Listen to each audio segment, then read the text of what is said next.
खरगोश ने पेड़ के तने को ध्यान से देखा और सोचा कि अगर वह कुछ मदद मांग ले तो वह सेब तक पहुंच सकता है। तभी कौवे उसके पास आए और उन्होंने मिलकर सांप से बदला लेने की योजना बनाई। खरगोश ने कौवों के साथ मिलकर एक चालाक योजना बनाई कि वे सांप को फंसाने के लिए उसे ध्यान भटकाएंगे। खरगोश एक शाखा पर चढ़ रहा था, जबकि कौवे खतरे से बचने के लिए चौकसी कर रहे थे।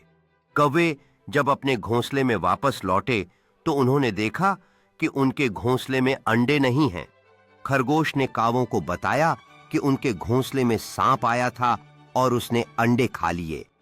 कावों को बहुत गुस्सा आया और उन्होंने सांप से बदला लेने की ठान ली। एक दिन खरगोश खाने की तलाश में एक सेब के पेड़ के पास पहुंचा, जहां बहुत से सेब लगे हुए थे, लेकिन खरगोश पेड़ से सेब नहीं तोड़ सकता था।